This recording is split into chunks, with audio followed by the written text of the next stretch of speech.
اچھا इनका अपना शमस खानदान भी भाई बड़ा बेदीन था। शमस भाई जी अहमद ये भाई। भाई ने बात की ना तकदीर मुबरम की, तो मेरी बात कोई दो तीन मिनट तक लंबी हो सकती है, लेकिन मेरे ख्याल में ये इनकी जी कादियानियों का जो बयान है ना, इसने भी कहा था कि दुआओं से टल गया। इसका जो बुनियादी नुक्ता है वो यही है। और कादियानी मोहम्मदी बेगम के निकाह का जो बुनियादी तौर पर जवाब देते हैं वो यही है कि चूंकि उसने तौबा कर ली और तौबा करने की वजह से अल्लाह का अजाब टल गया। अब हमने देखना यह है कि आया मिर्ज़ा कादियानी ने ये जो कहा है कि ये होगा ये होगा ये होगा, वो इसलिए नहीं हुआ कि उसने तौबा कर ली। तो अच्छा, पहली बात तौबा तो ये है कहीं कि से कर लीजिए। एक मिनट, एक मिनट, तौबा जी कहीं से कर ली ये नहीं पता। हाँ, अपने तौर पर कह रहा है। अच्छा, तौबा करने में क्या था? क्या ये मुसलमान हो गया था या इसने मोहम्मदी बेगम उसके निकाह में दे दी थी? तौबे का पता तो जब चलेगा ना जब वो अपने अमल से इस चीज़ को साबित करें। लेकिन चले जी, हम इन चीज़ों में देखते हैं तकदीर मुअल्लक़ उसे कहते हैं कि अल्लाह ताला एक बात लिख दे, लेकिन साथ में तकदीर में ये भी लिखा जाए कि अगर इन्होंने यूं किया तो यूं हो जाएगा। जैसे कि इन्होंने हज़रत मूसा अलैहिस्सलाम वाली मिसाल दी है, वइज़ क़ाल मूसा लिक़ौमी या क़ौम उद्ख़ुलुल अर्ज़ल मुक़द्दसत अल्लती कतबल्लाहु लकुम। यहाँ तक पढ़ा, आगे इन्होंने नहीं पढ़ा, वो आयत आगे आएगी। यहाँ तक पढ़ा, फिर एक लंबी छलांग मारी और आगे कहा कि इज़हब अंत व रब्बुका फ़क़ातिला इन्ना हाहुना क़ाइदुन। अब देखिए, यहाँ अल्लाह ने फरमाया कि हमने तुम्हारे लिए अर्ज़ मुक़द्दस को लिखा है, ये तुम्हारे नाम कर दिया है, उसमें दाखिल हो जाओ। आगे फरमाया वला तरतद्दु अला अदबारिकुम, अपने एड़ियों के बल वापस मत लौटना, फतनक़लिबु खासिरीन, वरना खसारे के साथ वापस लौटोगे, ये ज़मीन तुझे नहीं मिलेगी। तो इस आयत से मालूम होता है कि तकदीर मुअल्लक़ थी। अल्लाह ने फरमाया तुम दाखिल हो जाओगे तो तुम्हें मिल जाएगी, नहीं दाखिल होगे तो तुम्हें अभी नहीं मिलेगी। फिर भी मिल गई, लेकिन 40 साल के बाद। तो तकदीर मुअल्लक़ में यह होता है कि अल्लाह ताला किसी शर्त के साथ उसे मुअल्लक़ फरमा देते हैं। अगर वो शर्त पूरी हो जाए तो ठीक है, नहीं तो ख़त्म हो जाती है। अब ये कहते हैं कि ये तकदीर मुअल्लक़ थी। उन्होंने दुआ कर ली और दुआ करने के बाद तौबा कर ली और तौबा करने के बाद अल्लाह ने अपना अजाब उठा लिया। अब हम मिर्ज़ा साहब से पूछते हैं कि ये चूंकि ये इल्हाम या वही जो भी कहें, ये तो मिर्ज़ा साहब पर आई है ना, तो हम इसके बारे में मिर्ज़ा साहब ज़्यादा बेहतर जानते होंगे इन मुरब्बियों से। तो हम मिर्ज़ा साहब से पूछते हैं कि तकदीर मुअल्लक़ थी या तकदीर मुबरम थी? तकदीर मुबरम में किसी किस्म का इम्कान नहीं होता कि वो काम वो वापस हो जाए, बल्कि अल्लाह का जो हुक्म होता है वही होता है। चुनांचे मिर्ज़ा कादियानी लिखते हैं खुदा ताला ने पेशगोई के तौर पर इस आजिज़ पर ज़ाहिर फरमाया कि मिर्ज़ा अहमद बेग वल्द गामा बेग होशियारपुरी के दुख्तर कला मोहम्मदी बेगम अंजाम कार तुम्हारे निकाह में आएगी।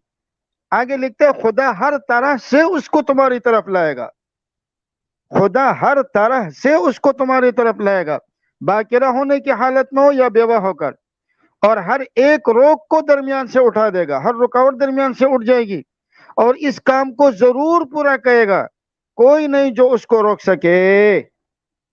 अब आप मुझे बताइए, तकदीर मुबरम है या तकदीर मुअल्लक़ है? हर तरह से आएगा, कोई नहीं रोक सकेगा, कोई नहीं है जो इसको रोक सके। और आगे जो अगला हवाला है वो बड़ा अजीब है। इस आजिज को एक दफा सख्त बीमारी आई, यहाँ तक कि करीब मौत के नौबत पहुंच गई। हो सकता है ना कि हम ये कहें कि मिर्ज़ा को इस इल्हाम के समझने में गलती हो गई हो, बल्कि मौत को सामने देखकर वसीयत भी कर दी। उस वक्त ये पेशगोई आंखों के सामने आ गई। कौन सी पेशगोई? कि अभी तक तो मोहम्मदी बेगम से निकाह हुआ ही नहीं है। तब मैंने इस पेशगोई की निस्बत ख्याल किया कि शायद इसके माने और होंगे जो मैं नहीं समझ सका। तब उसी हालत में करीबुल मौत में मुझे इल्हाम हुआ, अल हक़्क़ु मिन रब्बिका फला तकूनन्न मिनल मुमतरीन, हक तुम्हारे रब की तरफ से है, शक करने वालों में से न हो जाना। मुरब्बी साहब, आप हमें बताएं, क्या इतने बड़े वाज़ेह चीज के बाद भी आप ये कह रहे हैं कि ये तकदीर मुअल्लक़ थी, तौबे से टल गई? क्या तौबे से वो अज़ाब कैसे टल गया? मिर्ज़े को तो आखिरी वक्त में भी ये कहा जाता है अल हक़्क़ु मिन रब्बिका।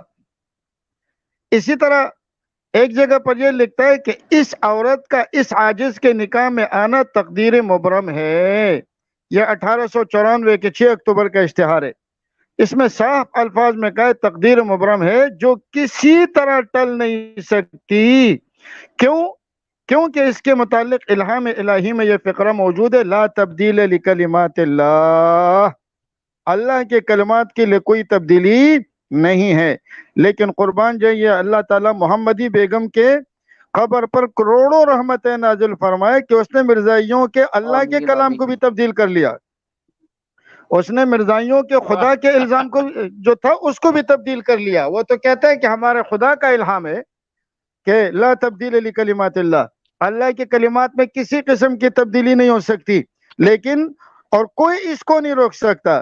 عجیب بات یہ، کوئی نہیں روک سکتا، وہ محمدی بیگم نے روکا، مرزا احمد بیگ نے روکا. یہ تمہارے خدا کا حال ہے. اور پھر اس کے متعلق انجام آتم جلد 11 صفحہ نمبر 60 اور 61 پر شمس بھائی یہ عبارتیں نوٹ کرنے کے قابل ہے، عربی زبان کی عبارت ہے. فَسَيَكْفِيكَهُمُ اللَّهُ، اللہ آپ کی طرف سے ان کے لیے کافی ہو جائیں گے. وَيَرُدُّهَا إِلَيْكَ، اللہ اسے تمہاری طرف لوٹائیں گے، اللہ اسے تمہاری طرف لوٹائیں گے. مولانا محمد حسین بٹالوی نے ان کے اوپر اعتراض کیا تھا کہ رد یردها الیک، لوٹائیں گے تب ہوتا ہے جب پہلے آپ کے پاس ہو. تو محمدی بیگم تو پہلے آپ کے پاس نہیں تھی. یہاں پر بائیں شائیں کر کے جواب دینے کی کوشش کر رہے. اللہ ان کی طرف سے کافی ہو جائے گا، سب کی طرف سے. لیکن مرزائیوں کا خدا تو مرزا سلطان احمد کی طرف سے بھی کافی نہ ہو سکا، مرزا احمد بیگ کی طرف سے بھی ان کے لیے کافی نہ ہو سکا، محمدی بیگم کی طرف سے بھی کافی نہیں ہو سکا. یردھا الیک، تمہاری طرف لوٹائے گا، نہ لوٹا سکا. امرا من لدنا انا کننا فاعلین، یہ ہماری طرف سے حکم ہے اور ہم کرنے والے ہیں. کیا کیا مرزے کے خدا نے؟ کچھ بھی نہ کر سکا. زوجنا کہا، ہم نے اس کی شادی تم سے کرائی. زوجنا کہا، اسی ایک صفحے میں یہ سارے الہامات موجود ہے. زوجنا کہا، محمدی بیگم کا نکاح ہم نے تجھ سے کرا دیا. تو پھر جب اس کا نکاح اللہ نے کرا دیا تو پھر اس بھاگ دوڑ کی ضرورت کیا تھی؟ نکاح تو ہو گیا، پھر اس منت سماجت کی ضرورت کیا تھی؟ الحق من ربک فلا تکونن من الممترین. اسی طرح لا تبدیل لکلمات اللہ. اور اسی طرح چھٹا ان ربک فعال لما یرید، ان ربک فعال لما یرید. مرزے تیرا رب سب کچھ کرنے والا ہے. مرزا تیرا رب جو ارادہ کرتا ہے وہ سب کچھ کر سکتا ہے. یہ بھی جھوٹ بولا ہوا وہی جو مرزا احمد بیگ نے کرنا تھا. مرزے کا خدا یہاں پر بھی عاجز رہا. ان رادھا الیکا، میں اس کو تمہاری طرف لوٹانے والا ہوں. اب مرزائیوں کا خدا بھی اتنا عاجز ہے کہ انہوں نے نکاح پڑھا دیا اور تقدیر مبرم کی بات تھی، مگر اس تقدیر مبرم کے باوجود جب یہ بات پوری نہیں ہوئی تو اب مرزا کہتا ہے کہ مرزا صاحب پھر اس کے بعد کہتا ہے کہ تم اور پیشن گوئیوں پر کیوں بحث نہیں کرتے؟ تم اسی پیشن گوئی پر کیوں زیادہ بحث کرتے ہو؟ کیا تمہیں اور کوئی پیشن گوئی نہیں ملتی؟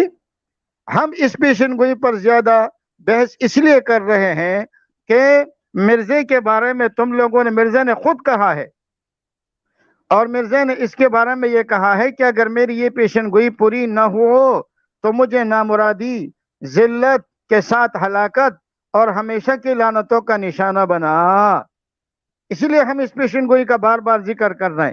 اور پھر کہتے ہیں یہ پیشن گوئی ہزار لوگوں میں مشہور ہو چکی ہے اور میرے خیال میں شاید 10 لاکھ سے زیادہ آدمی ہوگا جو اس پیشن گوئی پر اطلاع رکھتا ہو، اور ایک جہاں کی اسی پر نظر لگی ہوئی ہے.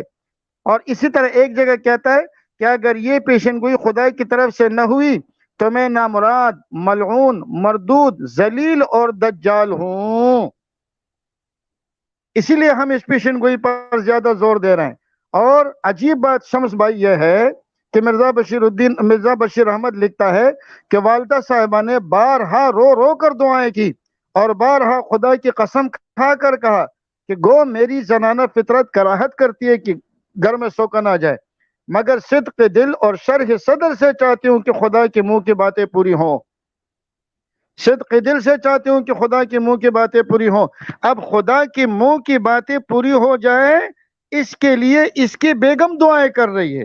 یہ دعائیں آپ کر کس سے رہی ہے؟ خدا کے منہ کی باتیں آپ پوری کریں گی. یہ وہی حضرت ابراہیم علیہ السلام کو جب آگ میں ڈالا جا رہا تھا نا تو ان مشرکین نے کیا کہا تھا؟ حرقوہ وانصروا آلہتکم، ان کو جلا دو اور اپنے معبودوں کی इबादत मदद करो। ये पहली जगह है कि जहां मिर्जाई, पहले नहीं है और भी कई जगह आई हैं कि जहां मिर्जाई अपने खुदा को बचाने के लिए दुआओं में लगे हुए। ये कोई एक पेशन गोई नहीं है मिर्जा साहब कि हम इसकी बात कर रहे हैं। यहाँ अब्दुल्ला आतम की पेशन गोई मौजूद है, मिर्जा सुल्तान मोहम्मद की पेशन गोई मौजूद है, खवातीन मुबारक की पेशन गोई मौजूद है, बहुत सारी पेशन गोइयाँ यहाँ पर। लेकिन मिर्जा कादियानी का जो मैयार नबूवत है वो मैयार नबूवत ही यही चीज है। इसीलिए इजाले अवहाम जिल्द 200-318 पर कहता है दर हकीकत मेरा सिद्क या किज़ब आजमाने के लिए यही पेशन गोइयाँ काफी है। मिर्जा साहब आप कहते हैं 3 पेशन गोइयाँ 2 पेशन गोइयाँ उसमें भी झूठ बोला, पूरी हो गई। हम उस पर बात नहीं कर रहे हैं। मिर्जा ने तो ये कहा है कि बदख्याल लोगों को वाज़े हो कि हमारा सिद्क और किज़ब जांचने के लिए हमारे पेशन गोइयों से बढ़कर कोई और मुहिक इम्तिहान नहीं हो सकता। यही सबसे कड़ा इम्तिहान है आपके पेशन गोई के लिए। और वो कहते हैं किसी इंसान का अपनी पेशन गोई में झूठा निकलना खुद तमाम रुसवाइयों से बढ़कर रुसवाई है, ज्यादा इससे मैं क्या लिखूं। और आगे लिखता है कि अगर साबित हो कि मेरी 100 पेशन गोइयों में से एक झूठी निकली तो मैं इकरार करूंगा कि मैं काजिब हूं। आपने खुद मान लिया कि पहले 3 पेशन गोइयां हूबहू पूरी हो गई, आप इस बात को तस्लीम कर चुके हैं कि बाद वाली पेशन गोइयां पूरी नहीं हुई। तो इसका मतलब ये है कि वो तो कह रहे कि 100 में से अगर एक झूठी साबित हो तो इसका मतलब है कि मैं झूठा हूं। तो मेरे ख्याल में कम से कम अपने झूठे नबी के इन पेशन गोइयों पर यकीन करते हुए मिर्जे पर 4 हर्फ इनको भी डालने चाहिए। जी बहुत बहुत जबरदस्त अल्लामा साहब। अभी वीडियो कुछ हिस्सा पड़ा है, मैं वो जरा जल्दी से लगा लूं ताकि सारे साथियों से फिर हम राय ले सकें।